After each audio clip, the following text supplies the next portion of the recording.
As many of you know, Kittl has been my go-to design tool for almost everything for quite a while now, and that's because it's simple, it's powerful, and its AI features make creating graphics and mockups just way easier and way faster than I could possibly do it myself. But today, Kittl AI has gotten even better, and that's because they just rolled out their brand new Nano Banana integration. Now, this, of course, is the latest buzz in AI generation, and after testing it behind the scenes in Kittl for a while, I can tell you it's faster, it's sharper, and it's clobbering ChatGPT image generation. So in this video, I'll show you exactly what makes this Kittl update so powerful.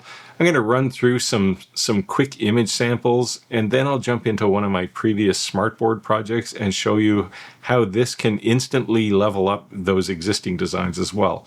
And if you stick around to the end, I'll share with you how you can try this for free if you already have a Kittl plan. So let's get into it. And let me just start with a very quick introduction of Nano Banana, because this is the first of a new generation of image AI tools that's coming from Google. It's part of their Gemini platform. And yeah, the name might sound a little silly, but the results that this tool can produce are anything but silly. Unlike image generation from something like ChatGPT, Nano Banana has a huge advantage because it can actually start from reference images. That means you can upload one or more photos, and I'll use myself in the first example I'm going to show you so I can avoid any potential copyright issues. But from that image, Nano Banana can generate entirely new poses, facial expressions, even wildly different variations without the need to train an entirely new custom model. And here's the best part. The Kittl team jumped on this really quickly, and I'm super happy. They've already integrated Nano Banana seamlessly into their platform, and it's available now. Now, not only is this tool cheaper compared to tools like ChatGPT, but the quality you get from even simple prompts is just fantastic. Let me show you a couple of really simple examples so you can see what I mean. Now, one of the places I already use Kittl is for thumbnail generation for videos. So I created a project that is thumbnail sized, and I just put some random picture of me in it. Now I'm going to create a smartboard here because I want to use that picture to generate something. And I have this long query, which basically says, put me in a workshop standing there with my hands in my jeans pockets. And there's a CO2 laser behind me. And above, there's a title in gold that says modern laser. It's pretty basic, but this is a very long-winded query. It doesn't have to be this complicated, but when I run this, you can see it generated pretty faithfully what I wanted.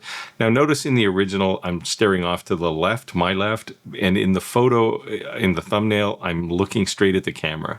And I think that's pretty amazing. It did exactly what I wanted, and I didn't have to mess around too much.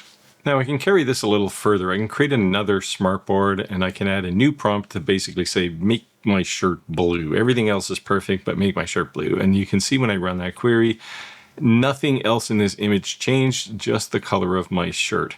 And carrying this on even further, I can say maybe I want to change the pose. So what I want to do is I want to be waving my left hand at the camera for some reason, I don't know why.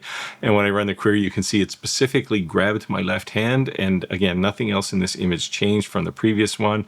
I'll do one more here where maybe I want to be smiling. And so it's a friendly wave and a smile at the camera. And the final one I want to show you here is maybe as a laser engraver, I want to take this and I want to engrave it on something. So I'm going to say just create, add a new prompt and just say make this a sketch. And when I run this, you can see I get this very detailed pencil type sketch. And again, I could modify the type of sketch here, but you can see how amazing this was. And if I just do a quick summary here, I started from some random picture of me. I generated a picture of me standing in a workshop. I changed my shirt color to blue.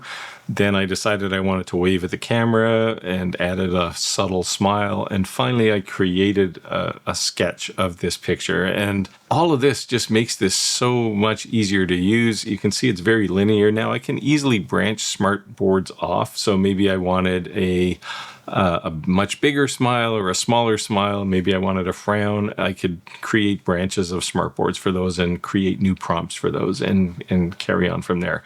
So all in all, quite powerful, even for basic imagery like this. All right, now let's take a look at a little more advanced model. And this is one I actually built when I talked about Kittl smartboards. and how you can use those for AI generation. So I brought it back because I wanted to show you how to fix this. So it was fine. I had basically a bunch of art that started from this crazy, terrible drawing, and I generated an image and then a bunch of products around it. And it worked okay, but it wasn't fantastic, because you'll notice every time the dog gets drawn in one of these things, it's just not the same. There's subtle differences, and it's very hard to see. So what I wanted to do is fix that. So I started over from the original drawing here, and all I'm going to do is I'll keep the same prompt, but I'll switch it to Nano Banana, and I'll rerun it, and you can see what it generates here is a much better wireframe sketch kind of dog.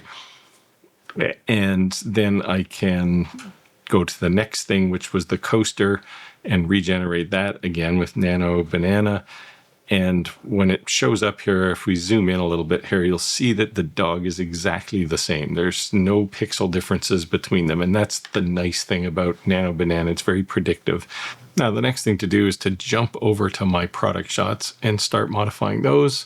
And I'll start with the keychain here first. Again, I'll run the same query. I'm purposely not changing them. And when it generates, again, I get the exact same picture, and it looks nicer. If I look at the coaster on the coffee table and run that one again, you'll see it's exactly the same. It's actually the same as the previous single coaster by itself. So perfect. Again, predictability is going to be everything when you're doing these product shots.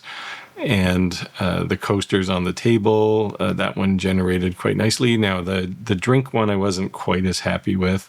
I could easily fix this. I could just explain around it. It drew faithfully the drink on the coaster, but you can't actually see the coaster. So as far as a product shot, this one isn't very good, but it worked out okay. Now, I'll show you just one more example, because in the original video for smartboards, I created this, just what's going to become a logo, and then I put it on a t-shirt, and I didn't really like it all that much, and it was more how it got rendered. So I'm going to re-render all of this stuff, and I just did a vector export of the dog and put him on the leftmost artboard here, and I'll regenerate it, and you can see it generated a nice logo. It's fine. I mean, if I was doing production, I wouldn't use that one necessarily, but it looked all right. And then I'm going to update that t-shirt using Nano Banana. And in this case, I said make it green, so you can see it's on the shirt. And if I want to do a high relief, I can just simply say show it at a higher angle. And just for fun, I did one more here. I did a series with I started with a 25-year-old woman specifically, and I said put her in a hoodie with the logo on it. Then I said put her in a park scene, because being in a library with a hoodie doesn't really look all that nice. Then I put a hat on her, and finally I added a coffee cup, and this was all started from the same image. All right, so let's wrap this up. Nano Banana is more than just a quirky name for a cool piece of technology. It's the start of a new generation of AI imaging tools. And with Kittl's integration, you're getting a really low barrier to create images that are sharper, faster to generate, and it's also a tool that's flexible enough to let you start from reference photos, which is awesome. For makers and small business owners, this means that you're going to have less time fighting with design tools and software licenses, and more time to actually create products and sell them. Now, here's the best part. Kittl tells me that if you're already on a pro or expert plan, you can try unlimited Nano Banana during the 5-day introductory period from September 29th to October 3rd. And if you're still on the free Kittl plan, you don't want to miss out on this. So maybe this is a time you might want to consider upgrading to Pro. To help you out, I'll put an affiliate link in the description down below. Now, this isn't a paid link, so I don't make any money, but you get to use it, and you're only really helping yourself save 25% on a paid plan. Now, feel free to leave comments down below. I've been using Kittl and Nano Banana for a while, so I'll try to answer any questions you have. And with that, I'll say get out there, make your world, and I'll see you next time.